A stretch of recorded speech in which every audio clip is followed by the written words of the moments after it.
다 함께 사도신경으로 우리의 신앙을 고백드리겠습니다. 나는 전능하신 아버지 하나님 천지의 창조주를 믿습니다. 나는 그의 유일하신 아들 우리 주 예수 그리스도를 믿습니다. 그는 성령으로 잉태되어 동정녀 마리아에게서 나시고 본디오 빌라도에게 고난을 받아 십자가에 못 박혀 죽으시고 장사된 지 사흘 만에 죽은 자 가운데서 다시 살아나셨으며 하늘에 오르시어 전능하신 아버지 하나님 우편에 앉아 계시다가 거기로부터 살아있는 자와 죽은 자를 심판하러 오십니다. 나는 성령을 믿으며 거룩한 공교회와 성도의 교제와 죄를 용서받는 것과 몸의 부활과 영생을 믿습니다. 아멘.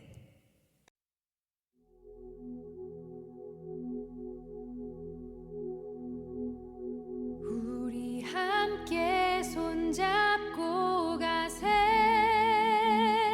조금 느리고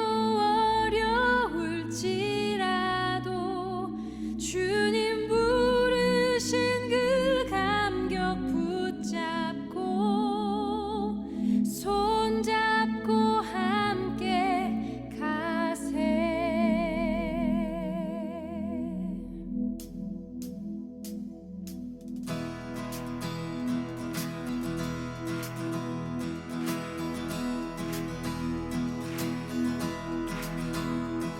우리 걸어가는 이 길이 결코 처음 밟는 길은 아니야. 수천 년 동안 온 땅 곳곳에서 주님 따른 흔적 있으니 우리 걸어가는 이 길이 낯설고 두려워 보일지라도 삶의 무게를 뚫고 흘러들어오는 주님 부활의 생명을 봐. 우리 함께 손잡고 가세. 조금 느리고 어려울지라도 주님 부르신 그 감격 붙잡고 손잡고 함께 가세. 우리 함께 손잡고 가세. 때론 더디고 힘겨울지라도 주님 부르실 그 나를 향하여 손잡고 함께 가세. 사랑의 주 하나님 아버지 감사합니다. 지금 이 순간 우리가 함께 모여 예배하게 하심을 감사드립니다. 코로나로 인해 우리가 예배자로서 예배의 자리에 함께 할 수 있는 것이 얼마나 귀하고 소중한 시간인지 알게 하시니 감사합니다. 우리 한 사람 한 사람이 예배자로서 주님을 만날 수 있는 시간이 되길 소망하며 성령의 은혜를 이곳에 부어주셔서 세상 속에서 나의 삶의 자세를 돌아보게 하시고 내 속에 있는 악의 모습을 버리고 주님만 바라보게 하여 주시옵소서. 오직 주님만 바라보며 우리가 말씀을 통해 하나님 나라를 알아가도록 우리 중고등부 공동체를 통해 하나님 나라가 이루어져 가길 바라고 원합니다. 또 세상과 구별된 멋진 삶을 누리며 살아갈 수 있게 우리 학생들에게 성령의 은혜를 부어주시옵소서. 주님의 은혜를 간구하며 말씀에 집중하게 하시고 말씀을 전하는 전도사님께도 하나님의 말씀을 전하실 때 깨어 오직 주님의 말씀만 전하실 수 있는 은혜를 더하여 주시옵소서. 지금 드려지는 이 예배가 주님이 기뻐하시는 예배가 되게 하여 주시고 이 모든 말씀 우리 주 예수 그리스도 이름으로 기도드립니다. 아멘. 오늘 우리에게 주시는 하나님의 말씀은 마태복음 5장 1절에서 12절까지의 말씀입니다. 예수께서 무리를 보시고 산에 올라가 앉으시니 제자들이 나아온지라. 입을 열어 가르쳐 이르시되 심령이 가난한 자는 복이 있나니 천국이 그들의 것이며 애통하는 자는 복이 있나니 그들이 위로를 받을 것이며 온유한 자는 복이 있나니 그들이 땅을 기업으로 받을 것이며 의에 줄이고 목마른 자는 복이 있나니 그들이 배부를 것이며 긍휼히 여기는 자는 복이 있나니 그들이 긍휼히 여김을 받을 것이며 마음이 청결한 자는 복이 있나니 그들이 하나님을 볼 것이며 화평하게 하는 자는 복이 있나니 그들이 하나님의 아들이라 일컬음을 받을 것이며 의를 위하여 박해를 받은 자는 복이 있나니 천국이 그들의 것임이라. 나로 말미암아 너희를 욕하고 박해하고 거짓으로 너희를 거슬러 모든 악한 말을 할 때에는 너희에게 복이 있나니 기뻐하고 즐거워하라. 하늘에서 너희의 상이 큼이라. 너희 전에 있던 선지자들도 이같이 박해하였느니라. 아멘. 첫째, 마음이 가난한 사람은 복이 있어서 하나님 나라가 그들의 것입니다. 둘째, 고통받고 슬퍼하는 사람은 복이 있어서 하나님의 위로를 받을 것입니다. 셋째, 온유한 사람은 복이 있어서 땅을 기업으로 받을 것입니다. 넷째, 하나님의 의에 줄이고 목마른 사람은 복이 있어서 그들이 배부를 것입니다. 다섯째, 긍휼히 여기는 사람은 복이 있어서 그들이 긍휼히 여김을 받을 것입니다. 이것은 지난 주일 우리가 이야기한 그리스도인의 복 5가지입니다. 오늘은 지난 주일에 계속해서 이어지는 그리스도인의 복에 대하여 함께 고민해 보고자 합니다. 그런데 먼저 지난 주일 마태복음 5장에 기록된 그리스도인의 복이 10가지라고 이야기했는데 이번에 말씀을 준비하며 다시 보니 9가지였습니다. 네, 이것을 수정하고자 합니다. 마음이 청결한 자는 복이 있나니 그들이 하나님을 볼 것이며 마음이 깨끗한 사람은 하나님을 볼 수 있는 복을 받습니다. 마음이 깨끗하다는 것은 어떤 의미를 가지고 있을까요? 이스라엘 민족은 구약 시대 때부터 하나님과 관계에서 정결을 강조하였습니다. 이 정결은 구약 성경에서 가장 많이 사용되는 단어 중에 하나입니다. 이스라엘 민족이 율법과 규례를 엄격하게 지킨 이유가 그들은 하나님과 관계에서 깨끗함을 유지하려는 목적이었습니다. 그들은 하나님이 자신들에게 명령하신 율법과 규례를 지킴으로써 하나님과 깨끗한 관계를 유지할 수 있다고 생각하였고, 그리고 이것을 정결하다라고 이야기를 하였던 것입니다.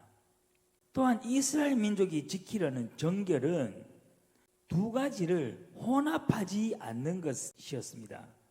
동물들은 서로 다른 종류끼리 교배시켜서는 안 되고, 밭에도 한 밭에 2가지의 종자를 섞어 뿌려서도 안 되었습니다. 또한 의복도 2가지의 재료를 섞어서 만드는 것도 허락되지 않았습니다. 구약시대의 율법을 또 이 규례를 생각하면은 오늘날 유전자 변이라든지 또는 호랑이와 사자를 교배해서 라이그라는 특수한 동물을 만들어내는 것이라든지 옷도 다양한 종류의 재질을 해서 만드는 것들은 모두 구약시대의 율법에서는 어긋나는 행동들이겠죠. 그래서 어떤 이런 행동이 아니고 그들이 구약시대 때 이스라엘이 지키려고 했던 하나님과의 정결에 대한 그 의미에다가 우리는 많은 초점을 두어야만 합니다. 그런데 이런 의미에서는 결국 마음이 깨끗하다는 것은 2마음이 아니라 한 마음이라는 것입니다. 그래서 예수님께서도 마태복음 6장 24절에서 한 사람이 2 주인을 섬기지 못할 것이니 혹 이를 미워하고 저를 사랑하거나 혹 이를 중히 여기고 저를 경히 여김이라. 너희가 하나님과 재물을 겸하여 섬기지 못하느니라. 아멘.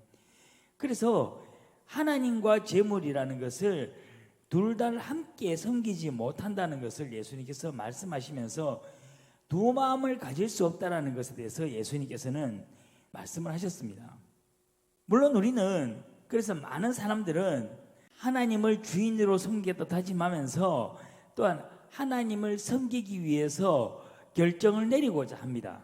그런데 그렇다고 해서 정말 하나님의 뜻에 맞는 결정을 하고 하나님의 뜻에 맞는 선택을 하는 것은 또 다른 문제를 가집니다.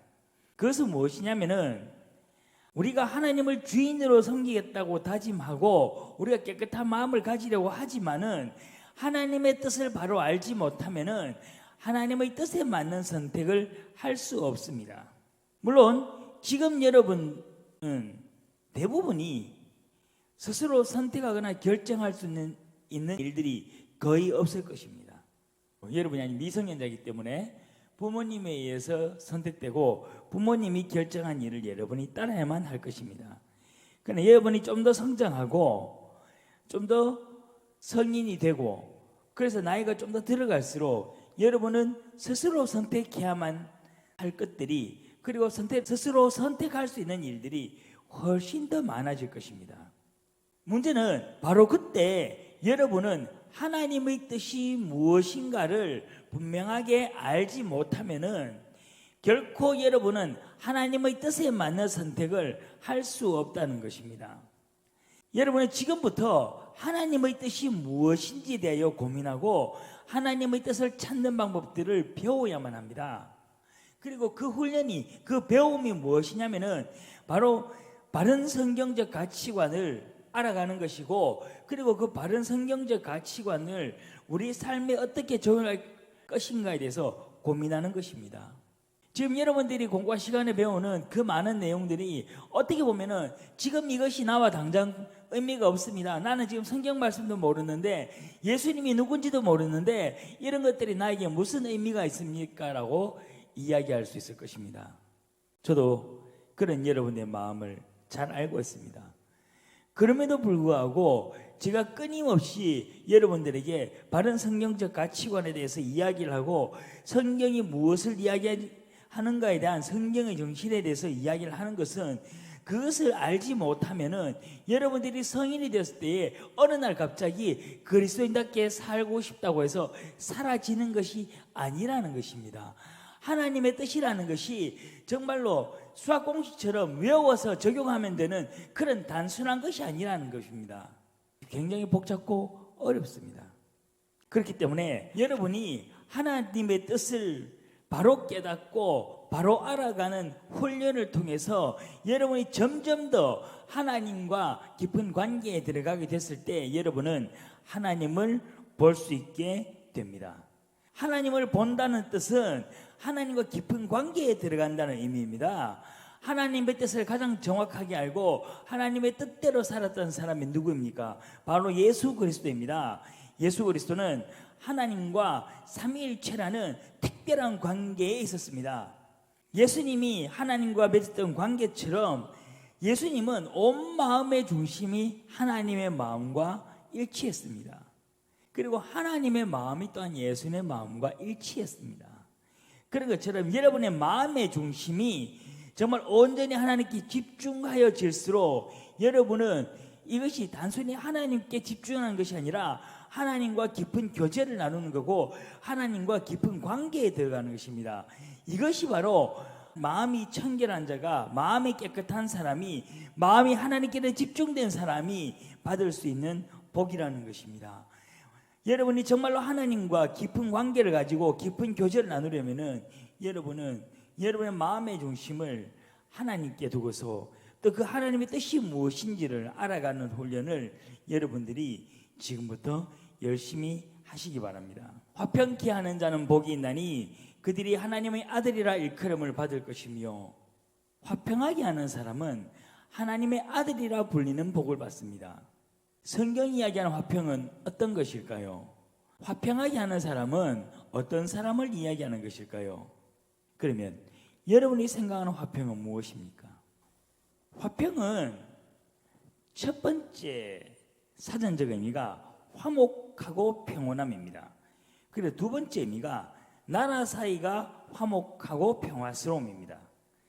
그래서 화목은 또 뭐냐고 사전을 찾아보니 서로 뜻이 맞고 정다운, 그 다음 평온의 의미는 걱정이나 탈이 없음 또는 무사히 잘 있음, 이런 의미를 가지고 있습니다.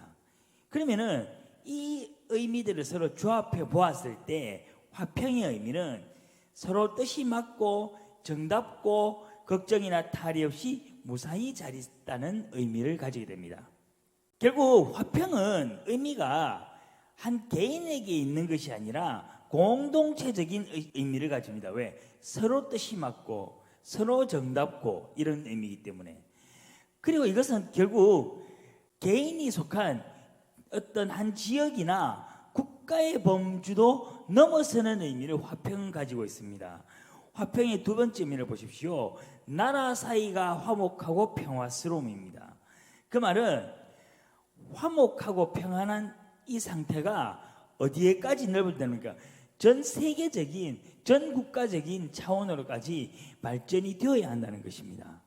그러나 성경적 화평은 여기에 제한되는 것이 아니라 더 넓은 차원에까지 생각되어야만 합니다. 그것은 무슨 의미냐면은 사전적 의미가 나라 사이가 화목하고 평화스러움이라고 되어 있다라면은 성경적 의미의 화평은 모든 피조 세계가 서로 화목하고 평화스러움이라는 의미를 가져야 된다는 것입니다.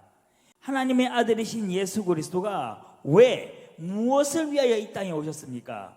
하나님과 인간, 하나님과 피조 세계의 화평을 위하여 이곳에 오신 것입니다. 아담의 죄로 인하여 깨어진 하나님과 인간의 관계, 하나님과 인간의 관계가 깨어짐으로 해서 피조 세계인 땅도 저주를 받았습니다.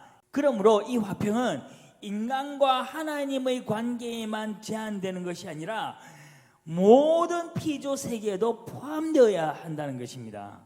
모든 피조 세계의 화평은 바로 모든 그리스도인이 지향해야 할 화평입니다. 개인이나 개인이 속한 지역, 국가 공동체를 넘어서서 전 세계적인 화평을 이루는 것도 엄청난 일임에는 분명합니다. 그러나 그리스도인은 더 넓고 더 큰 사고를 가지고 나아가야 됩니다. 바로 전 세계적인 국가의 화평조차도 결국은 인간 중심적인 화평입니다. 왜? 나라 사이가 화목하다는 것은 바로 인간 중심적인 사고 안에서 이루어지는 평화와 화평일 뿐입니다. 그러나 성경은 인간을 중심으로 해서 선포되어진 말씀이 아닙니다. 성경적 화평은요, 하나님께서 창조하신 모든 피조 세계에서 이루어져야만 하는 화평인 것입니다. 여러분, 아주 오래전에 3월 15일 날 감사톡방에서 승민이가 죽은 도마뱀을 묻어주면서 드렸던 감사의 문구가 있었습니다. 우리는 바로 이런 작은 행동과 작은 감사의 마음을 가꾸어 나가야만 하는 것입니다. 한 생명체에 대한 소중함을 여겼던 그 마음을 얘기하는 겁니다. 오늘날 우리 시대에는 여전히 점점점 더 녹아내리고 있는 북극의 얼음에 관한 이야기를 들으면서 여러분은 무엇을 생각합니까? 여러분, 그 이야기를 들으면서 고통받고 피해받을 우리 인간의 삶을 고민하는 것이 아니라 하나님께서 창조하신 생태계의 훼손 그 자체를 고민할 수 있어야 됩니다. 하나님께서 창조하신 이 세계가 인간의 범죄로 인해서 더 무너지고 있다는 것입니다. 태초에는 아담의 범죄로 인해서 땅이 저주를 받았습니다. 그러나 오늘날에는 우리의 범죄로 인해서 지구 생태계를 넘어서서 온 우주를 병들게 만들고 있다는 것입니다. 여러분, 예수님께서는 하나님의 아들로서 세상의 화평을 위하여 오셨습니다. 그러므로 세상의 화평을 위하여 살아가는 사람은 하나님의 아들이라 불리는 복을 받습니다. 여러분, 우리가 나와 내 이웃의 관계, 그 다음 내 친구와의 관계도 중요합니다.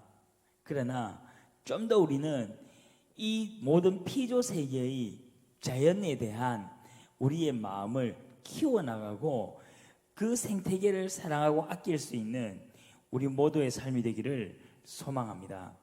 그리고 그러한 삶을 살아가는 여러분은 하나님의 아들이라는 일컬음을 받을 것입니다.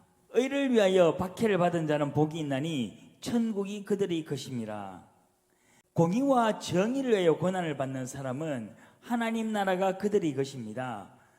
의를 위하여 박해를 받는다는 것은 어떤 의미입니까? 이것은 하나님의 공의와 정의를 위하여 고난을 받는 사람은 하나님 나라가 그들의 것이라는 이야기입니다. 하나님의 공의와 정의를 위하여 고난을 받는 행동은 어떤 것일까요? 하나님의 공의와 정의를 위하여 고난을 받는다는 것을 이해하기 위해서는 먼저 하나님의 공의 그리고 하나님의 정의가 무엇인지를 알아야겠지요. 그런데 하나님의 공의가 무엇인지를 이해하는 것 자체가 쉽지가 않습니다. 왜냐하면 많은 교회가 서로 다른 하나님의 정의를 이야기하고 있고, 때로는 교회 안에서도 많은 사람들이 서로 다른 하나님의 정의를 이야기하기 때문입니다. 이런 상황에서 하나님의 정의가 무엇인지 분별하는 것은 쉬운 문제가 아닙니다. 실제로 우리는 코로나를 겪으면서 일부 교회는 극단적으로 정부의 대응에 불응하였습니다. 그러면서 그들은 하나님의 정의를 이야기하였습니다. 또한 이들은 자신들을 초대교회에 비교하였고 보네포 목사님께 비교하였습니다. 스스로 순교자 정신으로 예배를 드리는 것이라고 이야기를 하였습니다. 그리고 이들을 응원하고 후원하는 많은 교회들이 있었습니다. 그러면서 그들은 정부의 방역 지침을 종교 탄압이라고까지 이야기하였습니다. 그리고 사실 종교 탄압이라고까지는 이야기하지 않더라도 정부가 교회 예배에 대한 대응이 지나친 모습이 있었던 것도 사실입니다. 우리는 이렇게 같은 상황 속에서 서로 다른 이해관계에서 이야기를 하고 있는 이 하나님의 정의를 어떻게 구별할 수 있을까요? 여러분, 첫 번째, 누가 이야기하든 그들이 이야기하는 하나님의 정의가 생명, 자유, 평화를 지키는 것이냐 아니냐에서 결판이 납니다. 하나님의 정의는요, 생명을 살리는 정의이고 억압으로부터 자유를 얻는 정의이고 싸움과 다툼이 있는 곳에 평화를 가져오는 정의입니다. 그리고 이것이 바로 복음의 역할입니다. 생명, 자유, 평화는 성경에서도 가장 중요한 정신입니다. 그 다음 두 번째는 삶입니다. 이분은 누구나 하나님의 은혜를 이야기할 수 있고 말로는 누구나 하나님의 공의를 이야기할 수 있고, 그리고 사람들 앞에서 얼마든지 하나님의 정의에 대해서 선포할 수 있습니다. 그러나 여기서 가장 중요한 것은 그렇게 이야기하는 사람들이 얼마나 생명을 아끼는 삶의 앞장서냐입니다. 그리고 그들이 얼마나 자유를 지키는 삶인가입니다. 그런데 그 생명, 그 자유는 자신의 생명, 자신의 자유가 아니라 타인의 생명이고 타인의 자유라는 것입니다. 하나님의 공의는 다른 사람의 생명을 위협하고 다른 사람의 자유를 구속하는 것이 아닙니다. 하나님의 공의는요, 다른 사람의 생명을 살리는 것이 되고 다른 사람의 자유를 구속하는 것입니다. 때로는 이것을 위해서 내 생명을 헌신하고 내 자유를 바쳐서라도 다른 사람의 생명을 살릴 수 있고 다른 사람의 자유를 지키는 삶이라면은 바로 그들이 이야기하는 하나님의 공의는 진정한 하나님의 공의라고 이야기할 수 있을 것입니다. 과거 교회는 하나님의 이름으로 타인의 생명을 위협하였고 타인의 자유를 구속하였습니다. 중세의 십자군 전쟁, 근세의 유럽의 제국주의, 그리고 현대에 와서 중동 지역을 둘러싼 수많은 전쟁들, 이 모든 것은 역사적으로 교회가 하나님을 내세우면서 타인의 자유와 생명을 위협한 사건들입니다. 그리고 그 당시에는 이 모든 행동이 정의롭다고 이야기하였고 또한 그들이 이야기에 대해서 대부분의 교회들이 동의를 하였습니다.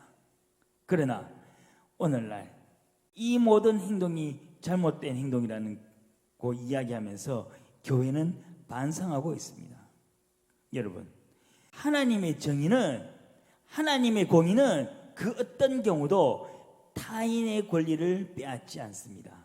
이것은 하나님의 공의의 반대편에 서 있다는 것을 기억하시기 바랍니다. 그래서 여러분은 하나님의 공의를 지키고 하나님의 공의를 바로 알면서 그 공의를 위하여 살면서 다른 사람으로부터 박해를 받을 때 하나님의 나라가 바로 여러분의 것입니다. 나로 말미암아 너희를 욕하고 박해하고 거짓으로 너희를 거슬러 모든 악한 말을 할 때에는 너희에게 복이 있나니. 여러분, 예수 그리스도로 인하여서 욕을 먹고 예수 그리스도 때문에 고난을 받고 예수 그리스도 때문에 사람들로부터 거짓으로 하는 악한 말들을 들으면 여러분에게 복이 있습니다. 구약 시대에는 선지자와 예언자들이 이런 삶을 살았고, 로마 시대에는 초기 기독교에 얼마나 많은 그리스도인들이 이런 박해를 기꺼이 감수하였고, 종교개혁 시대에는 많은 종교개혁가들이, 그리고 독일의 나치 시대 때에는 고백교회의 목사님과 성도들이 이런 삶을 살았습니다. 각 시대 때마다 예수 그리스도의 바른 정신을 선포한 많은 그리스도인들이 핍박을 당하였습니다. 그런데 기독교의 순교는 로마 시대에 가장 많이 있었습니다. 근데 역사를 살펴보면은 기독교를 핍박했던 황제들은 대부분이 자신의 강력한 독재 정치를 실현시키기 위해서 의회도 무시하고 로마 제국 안에서도 많은 횡포를 저질렀던 그러한 황제들입니다. 그래서 비교적 정상적으로 통치를 한 황제들은 대부분 기독교를 탄압하지 않았습니다. 또한 우리나라 역사에서도 기독교가 처음 전파되었을 때는 문화적 차원에서 많은 갈등이 있었습니다. 오늘날은 기독교가 기독교 정신이나 문화적 차원에서 사회에서 갈등을 일으키는 요소는 거의 사라졌습니다. 오히려 오늘날 야기되는 기독교에 대한 사회적 비난은 교회가 기독교 정신으로 살지 못하는 것이 원인이 됩니다. 그렇다고 해서 그리스도인으로서 이 땅에 산다는 것이 쉬운 일은 아닙니다. 관례와 관습이라는 이름으로 이루어지는 불법적인 문제 앞에서 때로는 자신의 직장과 그리스도인다운 삶 가운데서 선택의 기로에서 눈물로 기도하면서 결정을 내리는 경우도 많이 있습니다. 때로는 그리스도인답게 살기 위해서 주위 모든 동료들에게 엄청난 비난을 받으면서도 그들은 바른 선택을 하겠노라고 다짐하면서 살아가는 경우도 있습니다. 여전히 그리스도인답게 사는 것은 어려운 일이 분명하다는 것입니다. 그 여러분들이 공과를 통해서 이것을 배웠거나 앞으로 배울 것입니다. 여러분, 그러나 저는 여러분들이, 그리고 내가 우리의 삶에서 어떤 경우에도 하나님의 공의와 정의를 포기하지 않고 그리스도인답게 살면서 고난과 박해에도 기뻐하고 즐거워하는 삶을 살 수 있는 우리 모두가 되기를 소망합니다. 여러분, 본문이 이야기하는 핍박과 고난의 복은 삶으로 하나님의 정의와 공의를 선포하는 그리스도인이 받는 복입니다. 오늘도 우리가 그리스도인답게 사는 것은 결코 쉬운 문제가 아닙니다. 그렇지만은 우리 모두의 삶이 정말로 바른 그리스도인의 길을 걸어가기 때문에 다른 사람들로부터 욕을 먹고 다른 사람들로부터 고난을 받을 때에 그 모든 불이익을 기쁨과 즐거움으로 감당해내고 우리가 마침내 하나님께서 우리에게 예배해 주신 모든 복을 받는 우리 중고등부 예배 공동체의 삶이 되기를 소망합니다. 다 함께 기도드리겠습니다. 하나님, 지난 2주 동안 우리는 그리스도인의 받을 수 있는 복에 대해서 함께 하나님의 말씀을 읽었습니다. 하나님, 정말 우리가 받을 수 있는 복은 우리의 삶이 그리스도인답게 살아갈 때에 우리가 받을 수 있는 복이라는 것을 알게 되었습니다. 그러기 위해서는 우리가 하나님의 공의가 무엇인지 알아야 되고 정말 성경적인 가치관대로 산다는 것이 무엇인지 알아야만 합니다. 그리고 우리의 삶 속에서 그런 문제에 부딪혔을 때 우리는 그리스도인답게, 그리고 성경이 우리에게 이야기하는 대로 우리는 살아야만 우리가 받을 수 있는 복이라는 것도 알게 되었습니다. 하나님, 우리의 삶이 어떠한 삶이 하나님의 공의를 이루는 삶이고 어떠한 삶이 성경적 가치관대로 사는 삶인지를 우리가 먼저 깨달을 수 있게 인도하여 주시옵소서. 또한 그 깨달은 바대로 삶에서 살아낼 수 있도록 우리가 매 순간 결단하며 하나님께 의지할 수 있는 우리 모두가 될 수 있게 인도하여 주시옵소서. 이 모든 말씀 우리 주 예수 그리스도의 이름으로 기도드립니다. 아멘. 다 함께 주기도문 드리겠습니다. 하늘에 계신 우리 아버지, 아버지의 이름을 거룩하게 하시며 아버지의 나라가 오게 하시며 아버지의 뜻이 하늘에서와 같이 땅에서 이루어지게 하소서. 오늘 우리에게 일용할 양식을 주시고 우리가 우리에게 잘못한 사람을 용서하여 준 것 같이 우리 죄를 용서하여 주시고 우리를 시험에 빠지지 않게 하시고 악에서 구하소서. 나라와 권능과 영광이 영원히 아버지의 것입니다. 아멘.